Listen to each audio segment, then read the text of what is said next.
Hi folks, welcome to the Prepared Homestead. This is Travis. Thank you all for stopping by to watch another lovely morning in the Ozarks. A little chilly, but it's supposed to warm up kind of decently today in the mid-50s before it starts getting cold again.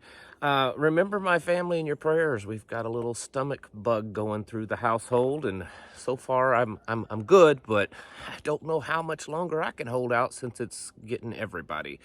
What kind of American are you?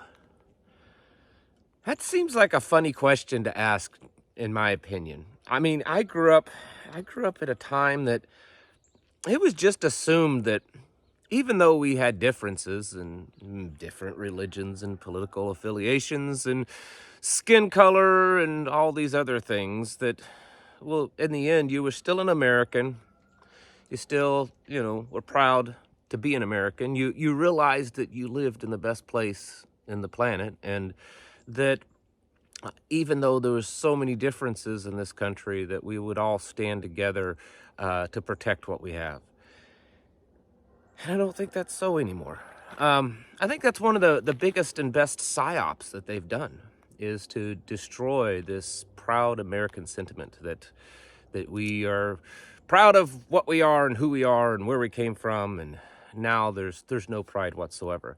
If you're wondering where the little screen, the thumbnail came from, it's the movie that's coming out in the spring called Civil War. Another one that has a lot of people up in arms on the internet about, and that's not what this video is about. But just thought I would answer that question because some of you are going to ask it.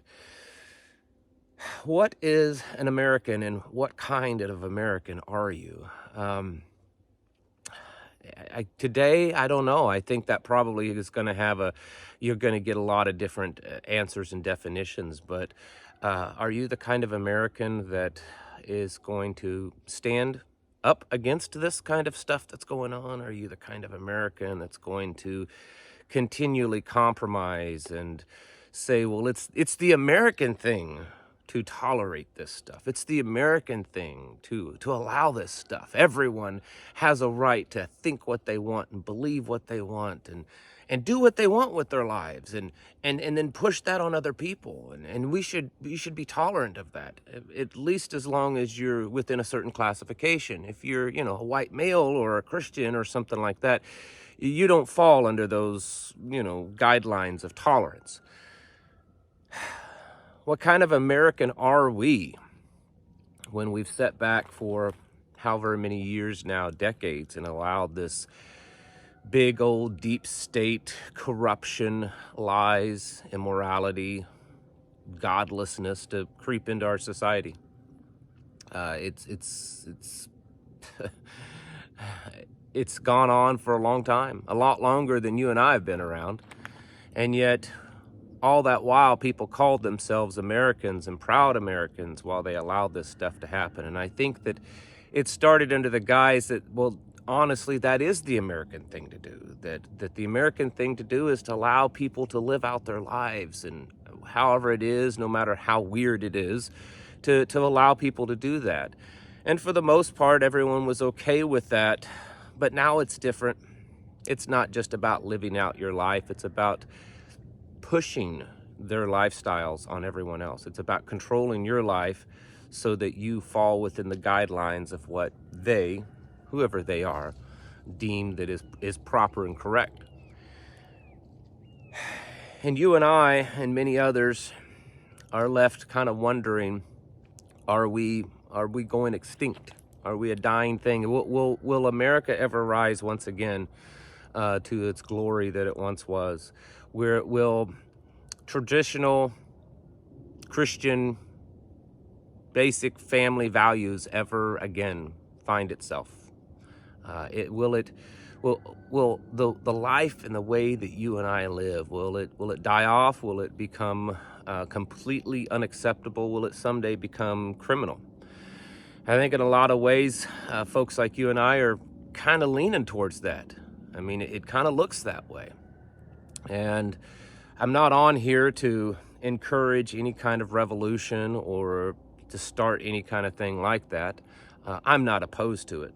I want to make that clear. I'm not on here to be the one to start that.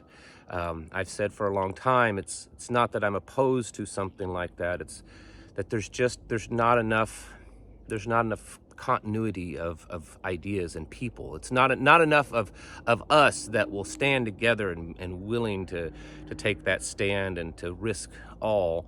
And so until that time, I think it's foolish for, individuals or even small groups to do something like that. But I'm not opposed to it. Most certainly not. But what kind of American does that make me? What kind of American does it make you to not do anything? I don't know. But I know that I'm the kind of American that's not going to tolerate this kind of stuff. I know I'm the kind of American that hasn't tolerated this kind of stuff. I know I'm the kind of American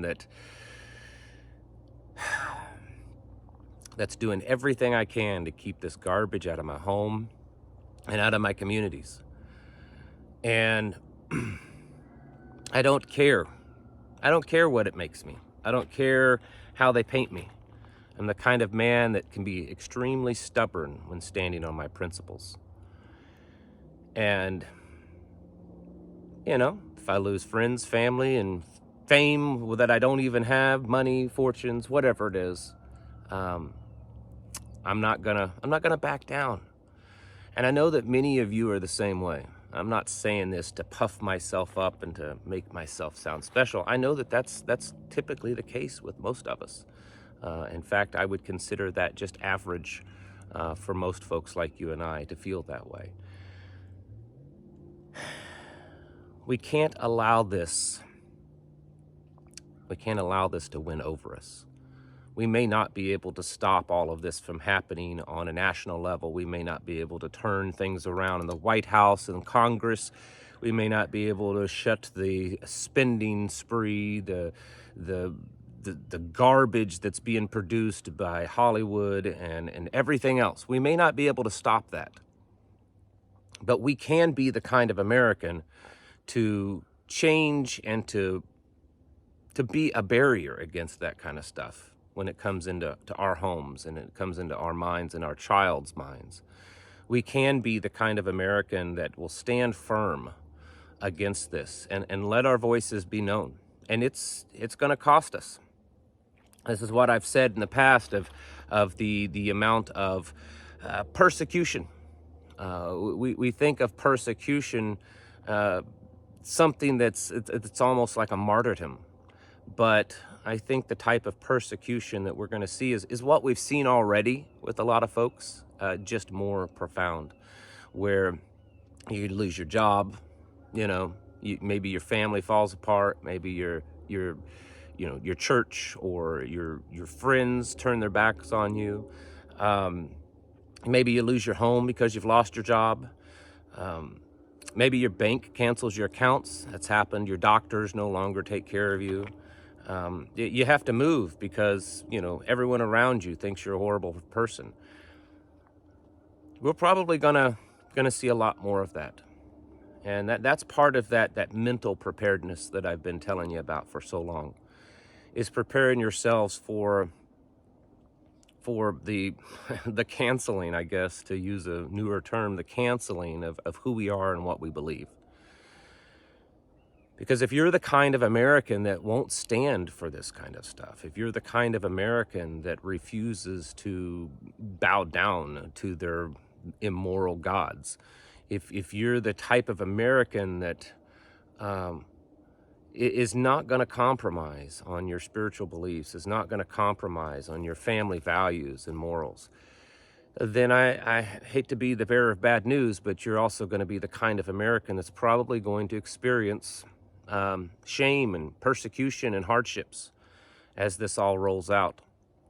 Because that's a big part of what they're doing, is trying to force people to conform to their lefty, woke Marxist ways.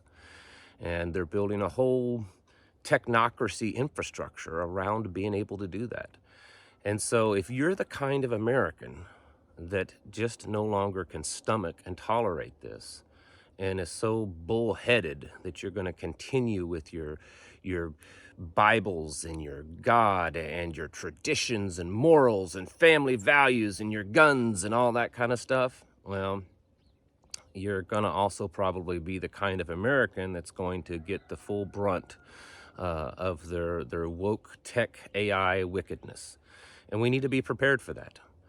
I don't think it's going to be an easy road. We've seen signs of this, and this is the way they do a lot of things. We've seen it over the last few years of a lot of big names being canceled online, being sued, people they've lost jobs, they've lost all kinds of stuff. How many people during the whole vaccine thing did people suffer, and not in a physical way because of a vaccine, but I'm talking about a financial way, friends, family. I know many people that lost jobs, their families turned their back on them, they weren't allowed to see their grandkids or vice versa. All kinds of stuff happened to people that took a stand. And if you think that was really bad, trust me, it's only going to get worse. So if you're the kind of American that just isn't going to be the tolerant kind, that isn't going to bow down to their demands, then you better be prepared to be the kind of American that's going to have to go it on your own and going to have to suffer a lot of the things that they're going to throw at us, because I assure you they will. A lot of these people on the left, and I'm generalizing, I get it, but a lot of them, especially the vocal ones, they really they hate us. They hate the way we live. They hate what we believe. They hate how we think. And they're going to use this big system, this beast system, to run right over us as best as they can. And we need to be prepared for that. In whatever way that is, whether it's stocking up on canned food and bullets, preparing for a civil war, or just preparing to disappear in the night and to disconnect from the whole system. Whatever it ends up being for you, you better be prepared for it. Because if you're the kind of American that's going to continue being what America once was, and then we're going to have some tough times ahead. Folks, it's time to get your houses in order and to prepare yourselves mentally, physically, and spiritually. Thanks for watching, and I'll catch you in the next video.